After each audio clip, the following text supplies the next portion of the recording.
Bapa, Putra, dan Roh Kudus. Amin. Allah yang penuh kasih, puji syukur kami aturkan kepadamu bahwa Engkau mengingatkan kami untuk lebih mendengarkan suara-Mu yang hening, yang sunyi, sehingga kami dapat mengerti, memahami pesan-pesan yang Kau sampaikan kepada kami.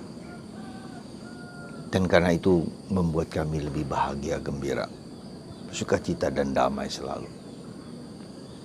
Bantu kami untuk memiliki kepekaan, ketajaman dalam mendengarkan kehendak-Mu. Demi Kristus Tuhan dan pengantara kami. Amin. Para saudaraku terkasih dalam Kristus, para murid bertanya, kenapa Yesus seringkali memberikan pengajaran dalam bentuk perumpamaan-perumpamaan? Lalu, apa maknanya perumpamaan itu yang membuat mereka semakin lebih mengerti? Ada beberapa hal yang bisa kita katakan bahwa Yesus memberikan perumpamaan yang dikenal oleh orang pada masa itu. Yesus tidak hanya menyasar dalam segi intelektualitas, tapi menyasar kepada suatu segi emosional, segi batin. Ya.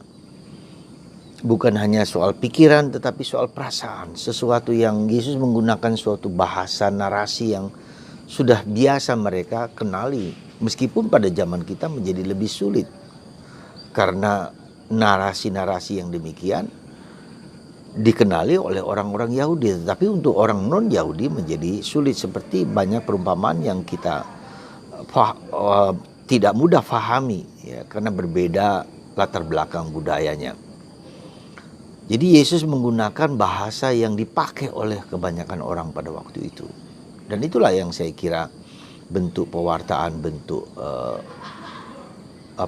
kerasulan yang sangat dekat dengan hati umat, hati rakyat. Sehingga ketika Yesus memberikan perumpamaan, mereka tahu menangkap apa yang sebetulnya sesungguhnya terjadi daripada sekedar pengetahuan belaka.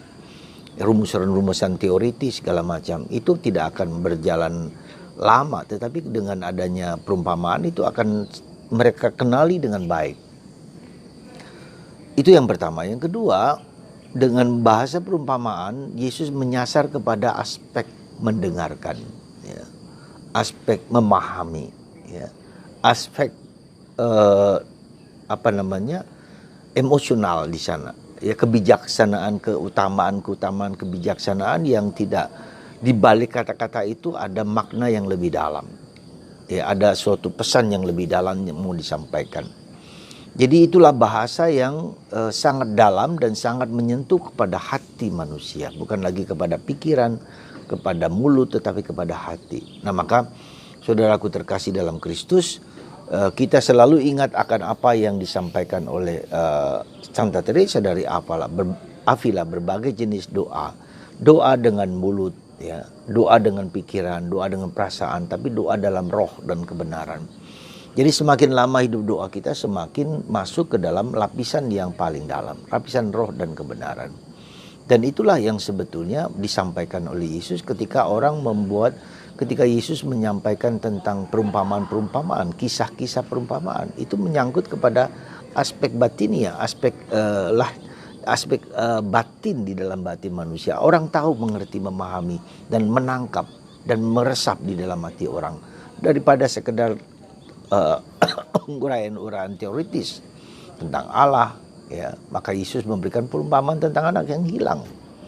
Ya, seorang bapa, Allah adalah seorang bapa yang penuh kasih, yang tak akan memberikan ular kepada anak yang minta roti. Jadi hal-hal yang seperti itu yang sangat mengena pada kita karena sesuai dengan harapan, sesuai dengan kebiasaan, sesuai dengan latar belakang yang mereka terima dan mengerti dengan baik.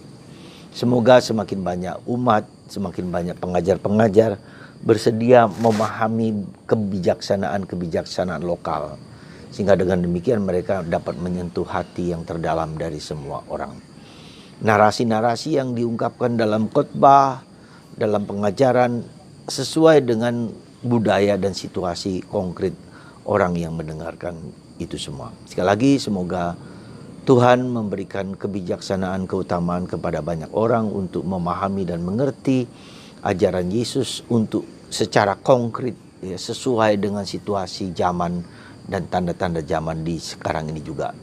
Demikian juga dengan bahasa sekarang digital, ini semua bahasa-bahasa yang berbeda dari waktu ke waktu, yang bisa dimengerti oleh zamannya. Dan kita diundang untuk memiliki kemampuan-kemampuan yang cukup mendalam ini. Semoga Tuhan memilih, semoga Tuhan mencari, menemukan orang-orang sehingga pesan sabda Allah disampaikan kepada banyak orang sesuai dengan pemikiran, pengalaman mereka sekarang ini juga. Tuhan memberkati kita semua dalam nama Bapa dan Putra dan Roh Kudus. Amin.